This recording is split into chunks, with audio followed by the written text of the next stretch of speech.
বর্তমান সমাজ ব্যবস্থার এই বিকৃত রূপ দেখে আজ সমাজের প্রত্যেকটা মানুষ আজ গর্জে উঠেছেন।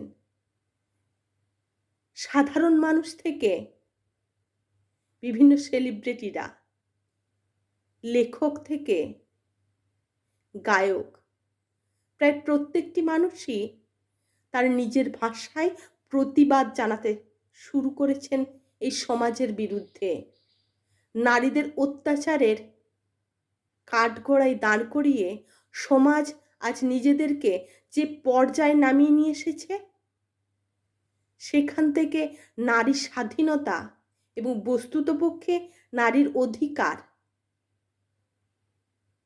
তাদের হাতে তুলে দেওয়ার জন্যই সমাজের আজ এই বিশেষ পরিবর্তন, আমাদের এই আন্দোলন, আমাদের এই লড়াই। আর সেই প্রসঙ্গে কবি আর্যতীর্থ তার লেখনীতে এই প্রতিবাদ প্রকাশ করার চেষ্টা করেছেন। বিকর্ণ, কবি আর্যতীর্থ, কণ্ঠে আমি করবী। জাগ্রসেনের খুলছে শাড়ি, আনছে ধরে দুঃশাসন, দায়ী ছিল যার গর্জে ওঠার, নিচু মাথায় সে পাঁচজন। দুর্যোধনের নগ্ন রূপ ইঙ্গিতে তার ধর্ষকাম, হস্তিনাপুর দেখছে বসে ধ্বস্ত হতে তার সুনাম।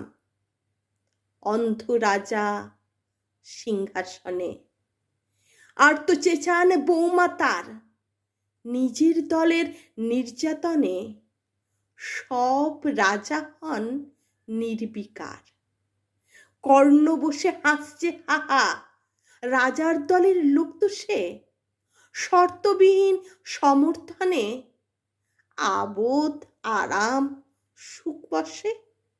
ভীষ্ম দ্রোণ কৃপ নীরব, সরকারি লোক হাজার হোক, রাজার কথায় তোমার কথা, তুমি যখন রাজার লোক। হলশকুনি দেখছে সবই, বস্তুত সে ধ্বংস চায়।